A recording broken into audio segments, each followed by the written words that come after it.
Hello friends, आज हम लोग पढ़ेंगे data handling. Data handling chapter का इंट्रोडक्शन पढ़ेंगे, ठीक है।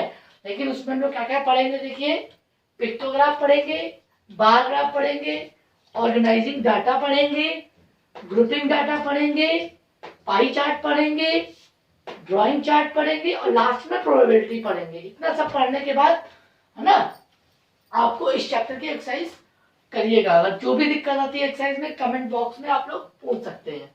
और प्लीज मेरे चैनल को सब्सक्राइब जरूर करिए। ओके, देखिए, सबसे पहले हम लोग पढ़ेंगे क्या, पिक्टोग्राफ। पिक्टोग्राफ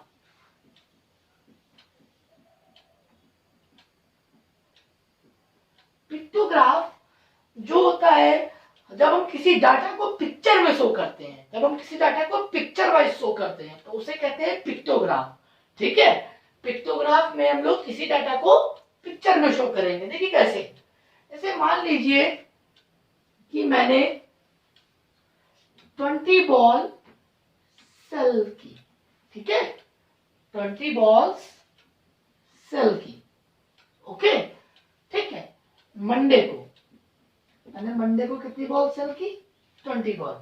तो मैं यहाँ पे इसको शो कैसे करूंगा, मुझे यहाँ पे इसको शो करना है 20 बॉल्स को, तो मैं कैसे शो करूंगा, पहले मैं यहाँ पे लिखूंगा कि 1 बॉल इक्वल टू, एक बॉल का यहाँ मतलब कितना है, 10 बॉल है, ठीक है। तो एक बॉल का मतलब यहाँ पे कितना है, 10 बॉल्स है, ठीक है। यहाँ पे कितनी बॉल सेल की, 20 ना, तो हम यहाँ पे 2 बॉल बना देंगे। मान लो ट्यूसडे को, मान लीजिए ट्यूसडे को उन्होंने सेल की 50 बॉल सेल की, ठीक है, ट्यूसडे को। तो हम यहाँ पे कितना बनाएंगे, 10, 20, 30, 40, 50, ठीक है। मान लीजिए वेडनेसडे को इन्होंने सेल की 35, सेल की 35 बॉल सेल की वेडनेसडे को। अब इसको कैसे शो करेंगे, देखिए, 1 बॉल, यहाँ पे 10 बॉल हो गई, 20 बॉल, 30 बॉल, अब बचा कितना, 5 को शो करने के लिए हम इस बॉल को आधा कर देंगे। कैसे, मतलब कि आधा बना देंगे बस, ठीक है। तो ये कितना हो गया, 30 + 5, 30/5। जैसे कि मान लीजिए ये है ना, और ये पूरा हमारा कितने के बराबर है, 10 के बराबर है, ठीक है। और अगर हमें इसे शो करना है 5, तो हम सिर्फ आधा बनाएंगे, कितना बनाएंगे, ठीक है, समझ में आया। तो ये हमारा जाएगा 5। ये इस तरह से हम लोग पिक्टोग्राफी क्वेश्चन करते हैं। उम्मीद करता हूं आप लोग को समझ में आया होगा, ठीक है। अब इसके बाद आता है बार ग्राफ। भाई इससे पहले भी अभी हम लोग ने इंट्रोडक्शन टू बार ग्राफ पढ़ा था ना, उसमें यही चीज थी, पूरा वही चीज है। और आप लोगों ने इस वीडियो में, आप लोगों को समझ में ना आए तो पूरा बार ग्राफ का है, इससे पहले वाले वीडियो में उसको देखा था, उसको देख लीजिएगा, ओके। देखिए, बार ग्राफ में जैसा कि मैं पहले बता चुका हूं, सिंगल बार ग्राफ और डबल बार ग्राफ, है ना। जैसे पहला वाला देखिए, सिंगल बार ग्राफ, ये हमारा ग्राफ है ना, इस तरह से ये हमारा ग्राफ है, ठीक है। अब देखिए, इसमें अगर हमें किसी एक बच्चे के नंबर शो करने हैं, मार्क्स शो करने हैं, तो 0, 5, 10, 15, 20, ठीक है। मान लीजिए उसके इंग्लिश में आए कितने, 10 मार्क्स, हमने ऐसे शो कर दिया। मान लीजिए उसके साइंस में आए 20, ऐसे शो कर दिया, ठीक है। यहाँ पे हमने क्या शो किया, नंबर ऑफ सब्जेक्ट, यहाँ पे क्या शो किया, मार्क्स, ठीक। अच्छा देखिए, अगर दूसरा देखें, डबल बार ग्राफ में क्या होता है, ये हमारा बार, तो ये हमारा ग्राफ दिया हुआ है, ठीक है। तो यहाँ पर मार्क्स ही शो करता हूं मैं, 0, 5, 10, 15, 20, ठीक है। यहाँ पे इंग्लिश में, उस बच्चे के इंग्लिश में फर्स्ट टर्म में हाफ एलडी, और फाइनल होता है ना हाफ एलडी में, उसके मान लीजिए आए 15, और उसी बच्चे के ये हाफ एलडी में कितने आए, 15, और उसी बच्चे के हाफ एलडी में इंग्लिश में कितने आए, फाइनल में कितने आए, मान लीजिए 13, है ना। तो इंग्लिश में उसके दो बार मार्क्स आए हैं, देखिए एक बार हाफ ईयरली में आए, एक बार फाइनल में आए। ठीक है, तो हाफ ईयरली में 15 है, फाइनल में 13 आया, हमारे लिए कम है। ठीक है ना। ओके, तो एक ही सब्जेक्ट को हमने 2 बार शो किया है ना, उसके लिए हमें डबल बार ग्राफ की जरूरत पड़ती है। मान लीजिए इसमें सिर्फ एक ही बार तो दिया हुआ है, हाफ ईयरली का दिया है, अगर फाइनल का हमें बनाना है तो दोबारा बनाना पड़ेगा इसके लिए। इसीलिए इन्होंने क्या किया, डबल बार ग्राफ का यूज किया कि एक ही साथ ये दोनों मार्क्स शो हो जाए। एक ही सब्जेक्ट के 2 बार मार्क्स शो करने के लिए हमने डबल बार ग्राफ का यूज किया। इसी तरह से हम एक ही आइटम को 2 बार 2 चीज शो करने के लिए उसी आइटम की हमें डबल बार ग्राफ की जरूरत पड़ती है। ठीक है, अब देखिए दूसरा हमारा है क्या, ऑर्गेनाइजिंग डाटा। बहुत ही सिंपल चैप्टर है ये, बहुत ही सिंपल। अगर आपको समझ में आ गया तो ये बहुत अच्छे नंबर दिलाता है, और क्वेश्चन आते भी है इसके, ऐसा नहीं कि क्वेश्चन नहीं आता है। देखिए ऑर्गेनाइजिंग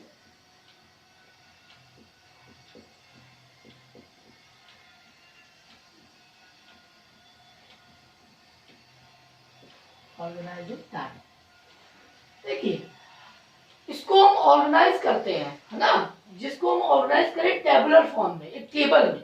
ठीक है, जैसे मैं एग्जांपल लेके आपको समझाता हूँ, बहुत अच्छे समझ में आएगा। जैसे मान लीजिए कोई लेटर है, एस है, ए है और पी है। ठीक है, मान लीजिए ये लेटर है। ठीक है, अब इनको देखिए हम ऐसे लिख रहे हैं, S A P, S A S S P P A. ठीक है, मान लीजिए मैंने इसको ऐसे लिखा। ठीक है, सबसे पहली बात तो ये है सब क्या, अल्फाबेट है, तो हम पहले एक कॉलम बनाएंगे क्या, अल्फाबेट का। ठीक, अल्फाबेट का कॉलम बना लिया।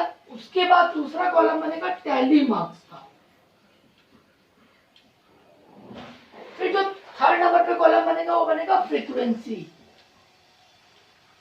ठीक है, अब देखिए मैंने ऐसे लाइन खींच दिया, यही होता है टेबुलर फॉर्म में। ठीक है, अब देखिए अल्फाबेट में कौन कौन से अल्फाबेट यूज किए गए हैं, एस ए और पी।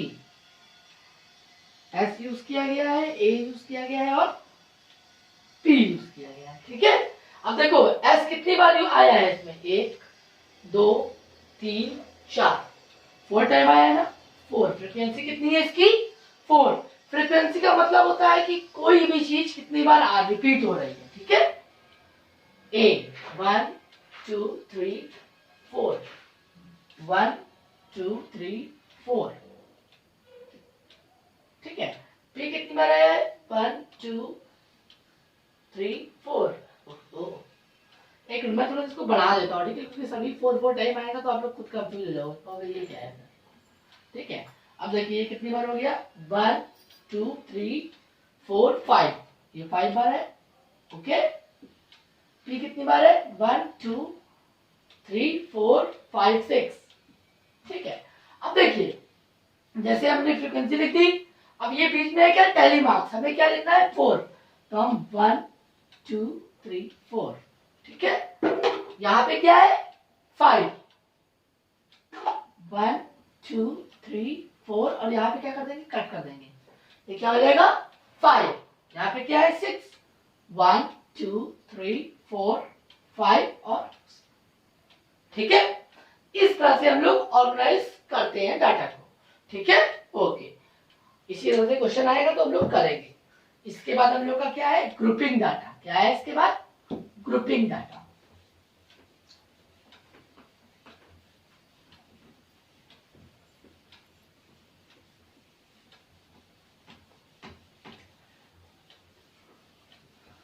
देखिए जो ऑर्गेनाइजिंग डाटा होता है और ग्रुपिंग डाटा होता है एक ही है, बस ऐसे कि सिंगल बार ग्राफ और डबल बार ग्राफ जो डिफरेंस होता है इन लोगों में, और वही डिफरेंस आपका ऑर्गेनाइजिंग डाटा और ग्रुपिंग डाटा में थोड़ा सा ही है। देखिए ये क्या है, ग्रुपिंग डाटा।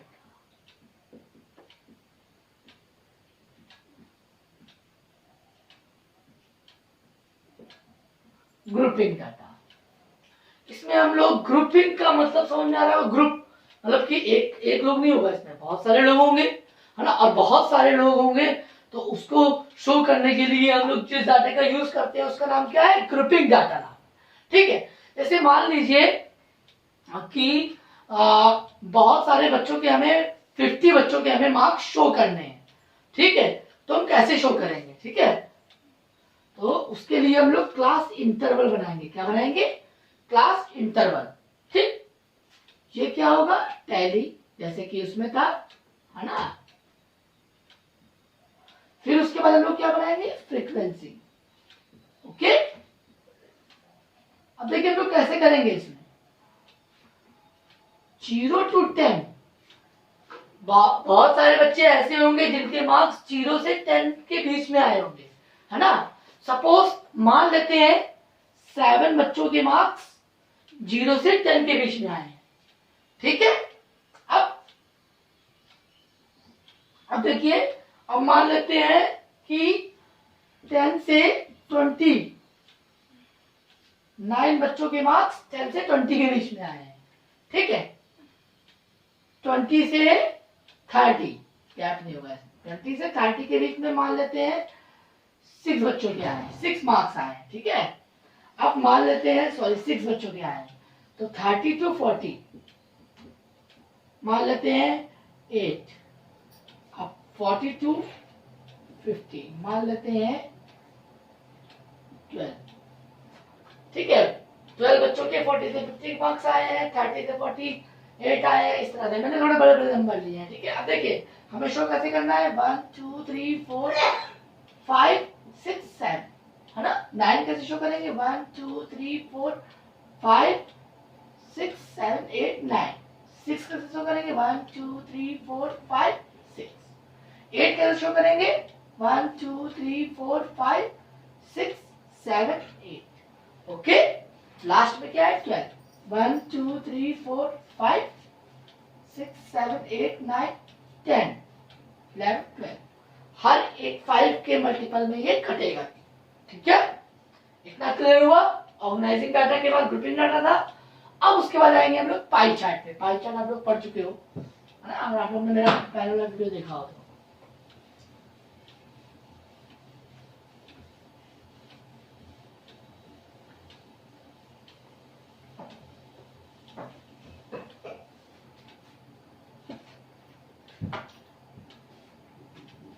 देखिए pie chart,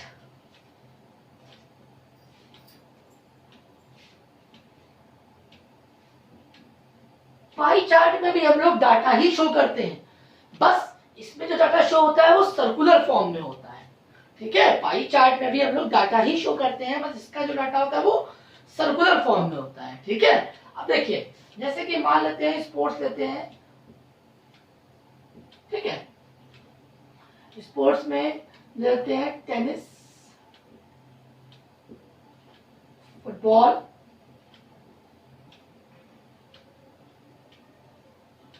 cricket.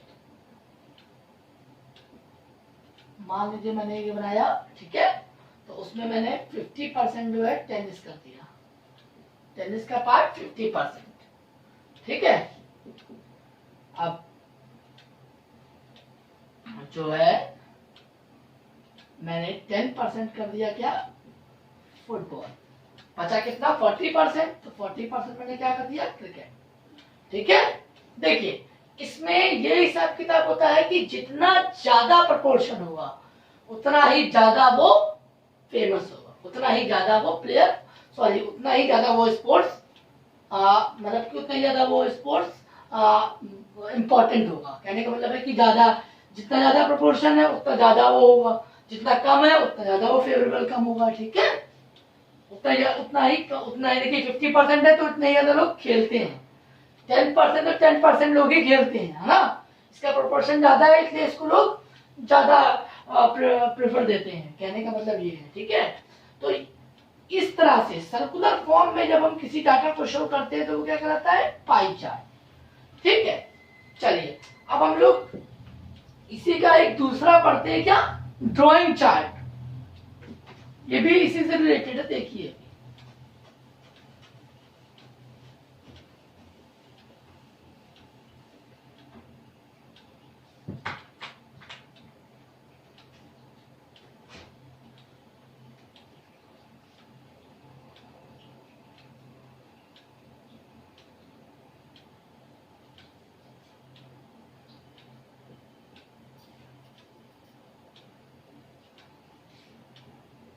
Drawing chart. Okay, अब देखिए ड्राइंग चार्ट क्या है। ड्राइंग चार्ट का मतलब है ड्राइंग समझ में आ रहा होगा, ड्रॉ करना है ना। देखिए देखिए इसमें क्या होता है, हमें गिवन होता है, इससे गिवन होता है और हमें इसमें पाई चार्ट बनाना पड़ता है। गिवन है, हमें डाटा गिवन है और हमें पाई चार्ट बनाना है। ठीक है, ये काम है इसमें। देखिए जैसे कि मान लीजिए स्पोर्ट्स, फिर से वही लेते हैं, स्पोर्ट्स लेते हैं। मान लीजिए स्पोर्ट्स लिया, स्पोर्ट्स में हमने ले लिया टेनिस, फिर ले लिया फुटबॉल, मेरे दिमाग में कोई गेम ही नहीं आता है, क्रिकेट। ठीक है, ये एक कॉलम बन गया। अब मान लीजिए टेनिस, ये हो गया हम लोग का। अब हम लोग का मान लीजिए अगर हम लोग इसका करें कि इसमें कितने परसेंट दिया जा रहा है, जैसे कि मान लीजिए इसमें जो दिया जा रहा है 50% दिया जा रहा है, परसेंटेज। ठीक है, 50%, इसमें आपका 10%, इसमें आपका 40%। ठीक है, उसके बाद या है ना, उसके बाद हम लोग उसका फ्रैक्शन देखते हैं। फिर जो नेक्स्ट कॉलम होगा वो क्या होगा, फ्रैक्शन। देखिए परसेंटेज में दिया है तो 50, परसेंटेज का मतलब क्या होगा, अपॉन 100। ठीक है, 0 0 कट गया, अपॉन 2 आया। ठीक है, उसके बाद दूसरा क्या है 10%, 10 अपॉन 100 आ गया, 1/10। लास्ट वाला क्या है 40%, 40 अपॉन 100 कट गया, 2 2 4, 2 5 13, कितना आ गया। फ्रैक्शन पहले वाला का आया 1/2, दूसरे वाले का आया 1/10, तीसरे वाले का आया 2/5। फ्रैक्शन निकालने का तरीका क्या है, जो नंबर दिया है उसको ऊपर लिखो, परसेंटेज का मतलब क्या होता है अपॉन 100, डिवाइड दे दो, जो भी आएगा वो फ्रैक्शन में आएगा। ठीक है, अब उसके बाद जो हमारा आएगा सेंट्रल एंगल। सेंट्रल एंगल क्या चीज, सेंट्रल एंगल में क्या है, जो भी परसेंटेज दिया है, जो भी फ्रैक्शन दिया है, जैसे यहाँ पे कितना दिया है 1/2 दिया है। ठीक है, तो 1/2 को हम मल्टीप्लाई कर देंगे 360 से। 360 से क्यों, क्योंकि जो एक सर्किल का पूरा एंगल होता है, होल एंगल कितना होता है, कंप्लीट एंगल 360 का होता है, इसलिए 360 से मल्टीप्लाई करेंगे फ्रैक्शन को। तो पहले वाले को डिवाइड करो, कितना आ गया 180, कितना आ गया 180 डिग्री। दूसरा क्या है 1/10 इंटू 360 कट गया, कितना आया 36। थर्ड वाला क्या है 2/5, 5 से बन जा 35, 5 to 10 है ना, 5 to 10, 2 to 4, 2 7 14। इन सबको अगर तीनों को हम प्लस करेंगे तो 360 आएगा। देख लीजिए 6 और 4 10, 0 हो गया, 1 4 3 7, 7 और 8 15 और 16 और 1 2 3 है, आगे देखिए है ना। अब हमें जो एंगल बनाना है, हमें जो बनाना है पाई चार्ट में, इसी एंगल के हिसाब से बनाना है। जैसे पहले हम एक सर्किल बनाएंगे, बनाया। अब इस सर्किल में सबसे पहले क्या है 180 डिग्री, तो 180 डिग्री हम कैसे बनाएंगे, ऐसे।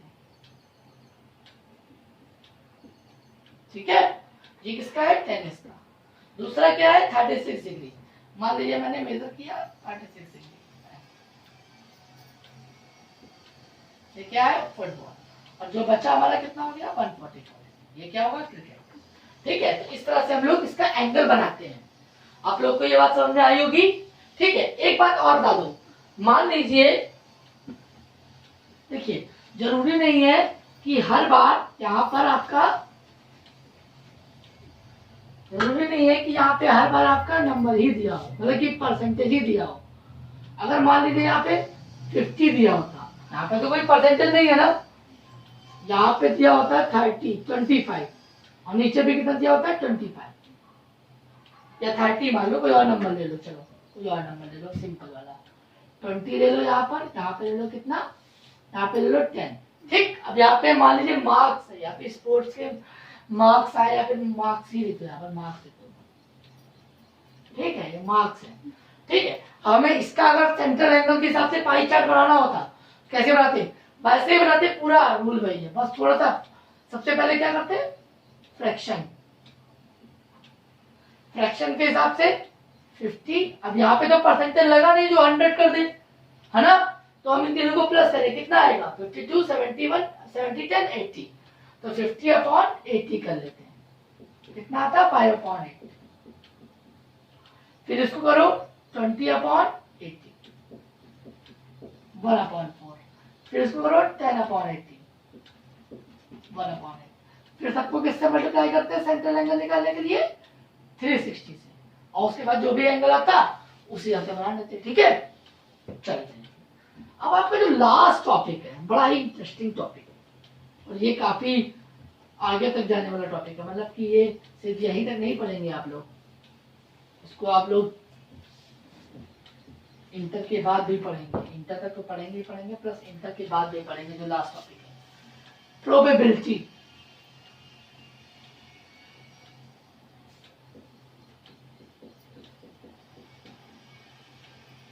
प्रोबेबिलिटी है ना। देखिए किसी भी चीज के होने की क्या पॉसिबिलिटी है, किसी भी चीज की होने की क्या पॉसिबिलिटी है वो बताता है प्रोबेबिलिटी। ठीक है, क्या चांसेस है ना कि ये चीज होगी, कि जैसे कि आज बारिश होगी या नहीं होगी, दोनों में से कोई एक काम होगा, या तो होगी या फिर नहीं होगी। ठीक है, तो ये हमारा क्या है, प्रोबेबिलिटी है कि तो हो भी सकती है और नहीं भी हो सकती है ना।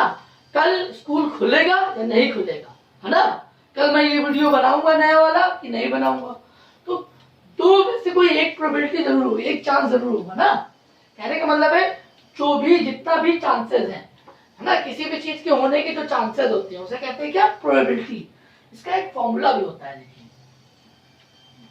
प्रोबेबिलिटी को हम लोग पी शो करते हैं। ठीक है, नंबर ऑफ फेवरेबल, मतलब कि जो हमें चाहिए। ठीक है, number of favourable outcomes, number of favourable outcomes upon total outcomes.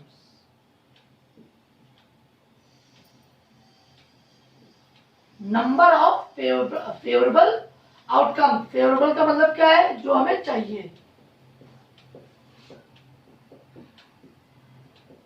जो हमें चाहिए। ठीक है, जितनी पॉसिबिलिटी है वो ऊपर लिखेंगे। ठीक है, और कितने नंबर हो सकते हैं, जैसे कि मैं एग्जांपल देता हूँ। देखिए जैसे कि मान लीजिए एक कॉइन है ना, आपने कॉइन देखा होगा, है ना, उसमें दो चीजें होती हैं, एक कॉइन में दो चीजें हो सकती हैं।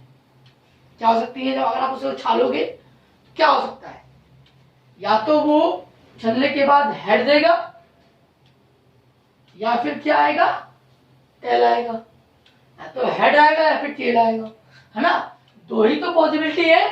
ठीक है, तो टोटल आउटकम्स कितने हुए, टोटल आउटकम्स हुए 2। ठीक है, अब नंबर ऑफ फेवरेबल आउटकम्स कितने हैं,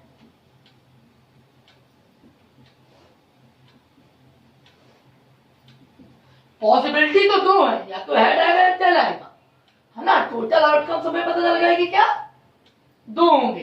जब आप उछालोगे इन दोनों में से कोई एक आएगा, लेकिन टोटल कितने हैं, दो है ना।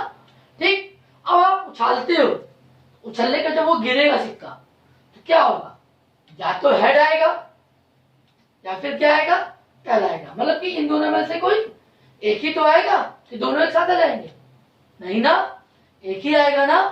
तो मतलब कि नंबर ऑफ फेवरेबल आउटकम कितने हैं, 1 है। इसमें फॉर्मूले में जब हम लगाएंगे तो क्या हो जाएगा, ऊपर वाला 1, नंबर ऑफ फेवरेबल आउटकम कितने 1, टोटल आउटकम कितने 2, आंसर आ गया क्या 1/2। इसका एक और एग्जांपल लेते हैं ना, बहुत इंटरेस्टिंग चैप्टर है, बहुत मजा आता है इसको पढ़ने में। देखो डाइस तो देखा होगा सबने, सबने लूडो तो खेला ही होगा। डाइस, डाइस में क्या क्या होता है, 1 होता है, 2 होता है, 3 होता है, 4 होता है, 5 होता है, 6 होता है। ठीक है, अब आपसे पूछा है टोटल आउटकम कितने हैं, तो आप तुरंत बता दोगे कितने हैं, 6 हैं। Very good. अब आपसे कहा जाए भाई इनमें से बताइए मुझे 4 आने की, नंबर 4 आने की पॉसिबिलिटी कितनी है, तो आप कहोगे जब हम इसको ऐसे करेंगे तो एक बार में सिर्फ एक ही नंबर तो आएगा, 4 ही तो आएगा। 4 एक ही बार तो है ना, एक ही बार तो आएगा, यहाँ पे कितने होंगे 1 होगा। ठीक है, तो हम फॉर्मूला लगाएंगे तो 1/6। ठीक है। अच्छा, अगर क्वेश्चन थोड़ा सा घुमा दिया जाए, मान लीजिए क्वेश्चन कहा जाए आपसे कि 4 से लेस देन 4 आने की पॉसिबिलिटी कितनी है। टोटल आउटकम तो 6 रहेंगे, लेकिन लेस देन 4 कितने हैं, 1 भी आ सकता है, 2 भी आ सकता है, 3 भी आ सकता है ना। तो कितने लोग आ सकते हैं, 3 लोग आ सकते हैं। तो कितना हो गया 3/6। अब सॉल्व करेंगे तो कितना जाएगा 1/। ठीक है। अगर कहा जाता कि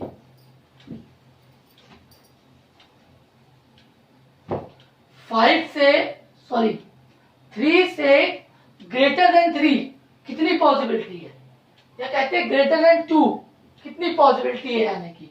टोटल आउटकम तो 6 होते हैं। अब ग्रेटर देन 2 कौन कौन से नंबर बचे, 1 2 3 4, तो क्या होता प्रोबेबिलिटी 4/6। 2 2 4, 2 3 6, तो प्रोबेबिलिटी कितनी आती 2/3।